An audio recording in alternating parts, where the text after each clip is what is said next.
Hey everyone, before I get started, I just want to remind you that if you like my content, hit that like button, subscribe to my channel, and then join the Militiaman and Crew Patreon community by clicking the link in the caption. Hey, good evening everybody. Hey, we're going to have a nice evening video at this evening for everybody. So Ophelia decided that she was going to talk to me tonight. She said, I think she wants to be involved. So, hey, listen. Hey, I'm back.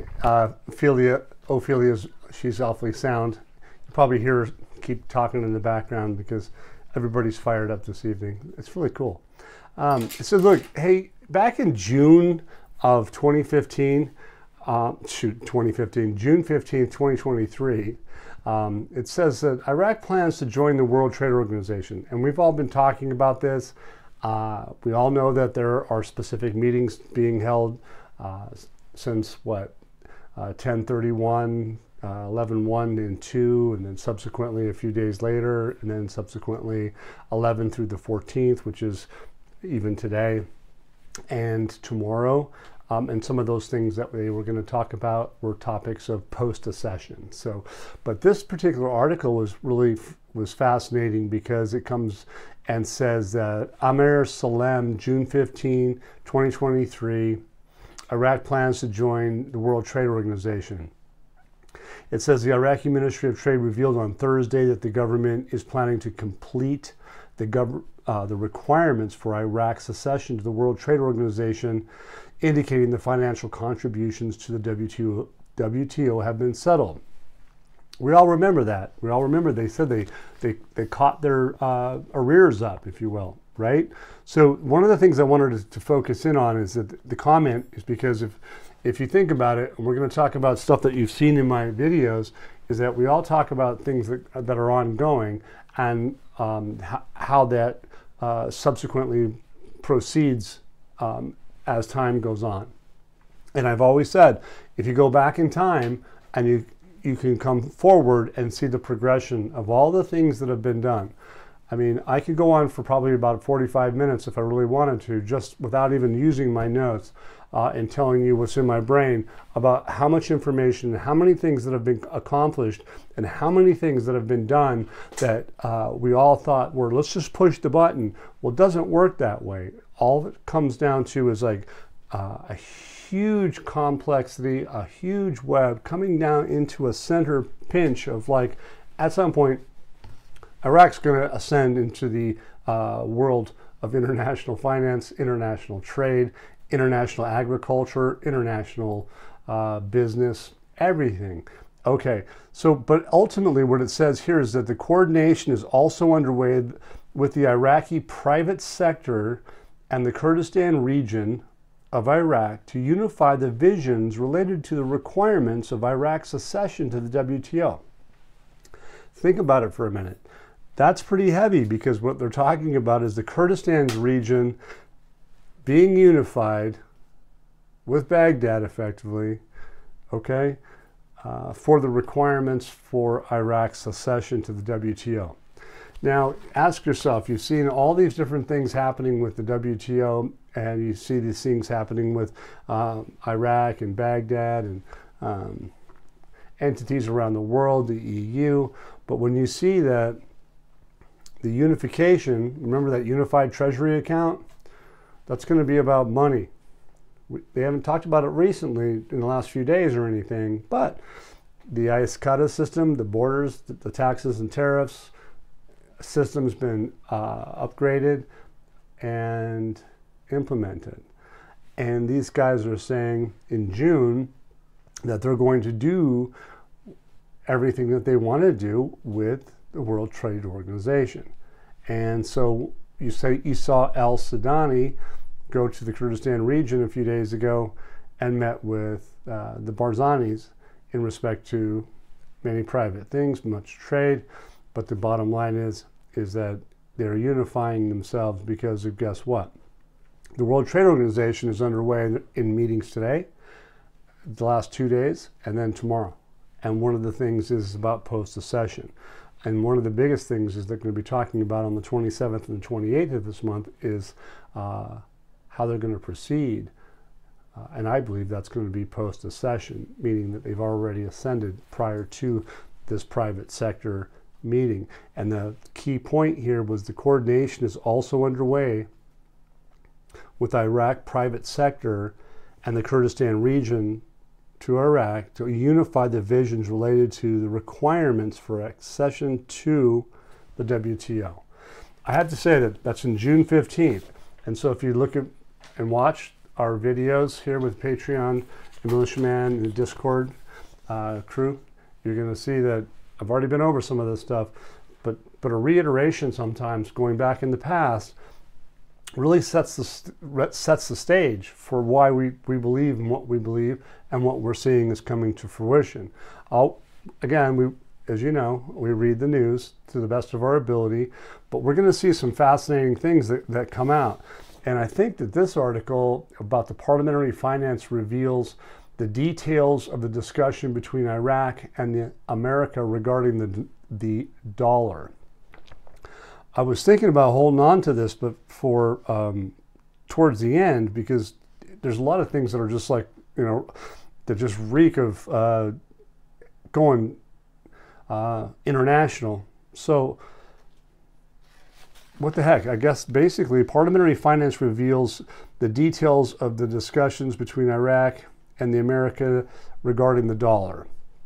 It says here that the central bank is making intensive efforts through its discussions with the U.S. Federal Reserve Bank to ease restrictions on Iraqi banks, as well as developing practical solutions to liberalize the Iraqi currency by opening outlets in most of the countries of the world. I really can't, I think I almost have to laugh a little bit about this, is because the central bank, they're saying they're making intensive efforts through discussions with the U.S. Federal Reserve Bank to ease restrictions on Iraqi banks, as well as developing practical solutions to liberalize the Iraqi currency, okay, the Iraqi dinar, by opening outlets in most countries of the world for dealing.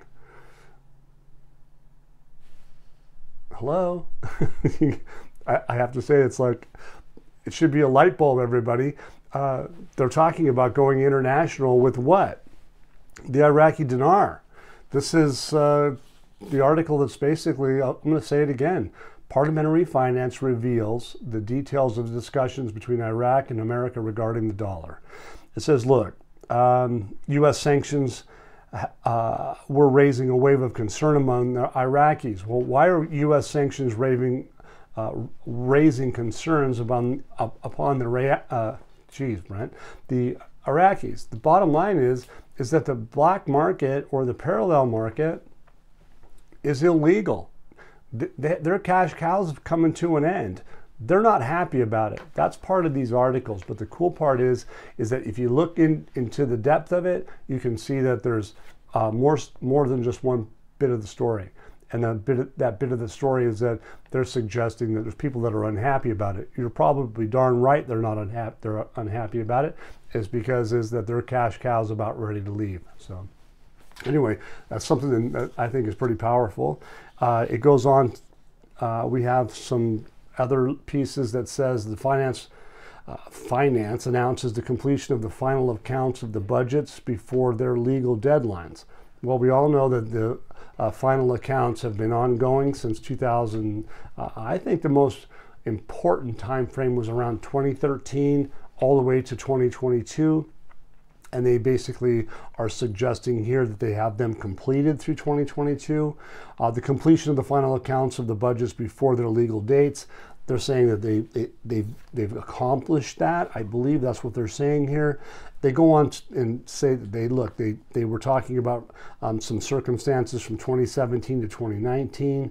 But the bottom line is that the work is continuing to complete the final accounts for the years 2020, 2022. That's part of the article, but the bottom line is it says as far as I can see, is that they completed it. And they give you the laws. The Council of Ministers submitted the general budget and final accounts law to the House of Representatives for approval, pursuant to the provisions of Article 34, Financial Management Law, number 6, 2019. You've got to remember that 2019 got you to the FSL into 2022. 2021, 2022, and we haven't seen anything spent from the 23 to the 24-25 budget yet. Complex issue, but the bottom line, they suggest this achievement constitutes a notable development in the corrective path of financial policy within the government program, which they indicate that the state's final accounts reflect the processes of applying the general budget in accordance with legal regulations, rules, and financial instructions to force to show the state's financial position with its collectible rights and obligations that are payable. All right, so basically, it looks like they've completed and submitted the final accounts for those budgets, and so we'll have to watch and see how they talk to us in the next couple of days or sooner. And so today is Monday the 13th. Here, this article is the Ministry of Planning is discussing allocations for projects financed by international loans. I think there were some people that were out there who were concerned about having international loans. I think big business likes to finance things for many different reasons. I think you guys can all Google why those things are done. But the Ministry of Planning discussed the allocations for projects financed by international loans for the year 23 and 24 with ministries and entities not affiliated with the ministry. So be careful with the translations, but the bottom line is the Director General of the Department of Government Investment Programs, Abdel Zaid, he says a meeting was held with representatives of the oil, defense, the interior, education, electricity, transportation, health, environment, the Baghdad municipality, the General Secretariat of the Council of Ministers, the Aviation Authority, and the Reconstruction Fund for the purpose of what? Determining the required loan allocations for the year 2024. So they're going to do a lot of business with everybody. They're going to go international. So one of the things that you're going to find is that financing debt sometimes is moneymaker. It's going to be a moneymaker for who? It's going to be those that are in the lending practices. For instance, J.P. Morgan. J.P. Morgan lends $257 million to maintain power facilities. Why asking? Why should we ask that question? Because the guy's obviously been around for a long time. One of the most international banks in the world, and if they're going to facilitate some loans for to keep power plants, I think that the oil fields that they're dealing with GE, talking about electricity, keeping them up and running, getting 24/7 power. I think that you realize that going into a new market economy, investors are going to want 24/7 power. And so spending $257 million on one of the largest oil fields producers in the world, I'm not saying the largest, but one of them, I think they want to keep it going. And so it seems like there's deals being done. And that's why you see that the history shows that back in 2021, J.P. Morgan was clearing the U.S. dollar on the Buna platform. So there's all kinds of little bits and pieces that we all talk about that come into, from this broad spectrum, this bigger, huger web that comes into what we're seeing today. Basically what they're saying is that they're developing practical solutions, again, to liberalize the Iraqi currency by opening outlets in most countries of the world. I mean, you really got to think about that, you guys. I mean, they're going to liberalize the dinar. Okay, so the next thing was, as far as back to the loans, there's the Zubair port, Japanese loan projects. They're ready to go. It looks like they've already finished it. They completed it. Here it says the oil berth in the Khor al-Zubair port, which is 340 meters long, is one of the most important projects supported by Japan. And today we find that the project has been completed, which will positively reflect on enhancing the company's revenues and supply the state treasury. So not only is it going to benefit the companies that we're doing this with revenues, it's going to supply the state treasury. You can't make it up. It's fascinating. It's awesome. It says that Futoshi Matsumoto, he says that we are working with our partners in Iraq to support many large projects in the field of infrastructure. Infrastructure, roads, development, road project, all those things, right? Especially here in the Iraqi ports, the Port of Fao, all those different ports, right? Okay, in order to strengthen and revive the Iraqi economy. It's all good. Everything's underway. And again, I come back to, it's like, you have to laugh and say like, well, what's going on tomorrow? Well, we have some WTO meetings tomorrow. And then you go, really, what else is after that? You have some other WTO meetings with the ITC, the International Trade Center. I think it's going to be in Erbil on the 27th and 28th with who? The private sector. Private sector is what about? They're about food, they're about business, they're about agriculture, about all these different things. And so we're watching some fascinating times, everybody. That's all I can say. So the president of the Kurdistan region today, resuming oil exports as quickly as possible is necessary. Really? You think so? Well, why? Well, because you've lost, what, $5.5 billion already because you guys haven't lived up to what you said you were going to do, or you weren't able to do because of what? You guys were shut off since March. Al-Sudani was where? With his foreign minister, Fahud Hussein, and his delegation last few days. They were in the Kurdistan region. Where's this private sector meeting going to be with the WTO and the ITC? You just got to really connect the dots, everybody. It's just like I said before. It's just like, I'm not being rude. It's like if you really know what you own, you should have some confidence. I do. I think my teams do. I think everybody in my Patreon room with Discord chat room, they get this information from Samson. We get others that bring in stuff that's been vetted. It's fabulous information. Come check us out.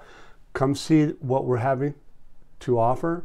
And remember, when you come in from Patreon into Discord, Gigi is one of the main admins that helps everybody get welcomed. Okay, it's pretty cool. So please come on in and see that. For instance, what we're talking about is real, it's tangible, and it's exciting.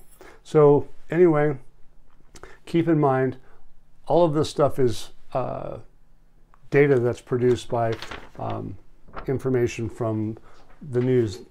It's not always perfect, but to be fair, we do the best that we can to make sure that it's at least to the best of our ability analyzed properly. So thanks for being here. All you new folks, hit that like button. Please subscribe. And you know what? If you like our content, keep it moving through our different specific venues. Thank you. Once again, guys, don't forget to hit that like button if you like this content. Subscribe to the channel or join us at the Militia Man and Crew Patreon community for even more exclusive content. You can also donate to this channel by hitting the links in the banner to help keep this page up and running. Your generous support is greatly appreciated, as always. Much, much appreciated. Thank you so much and have a great day.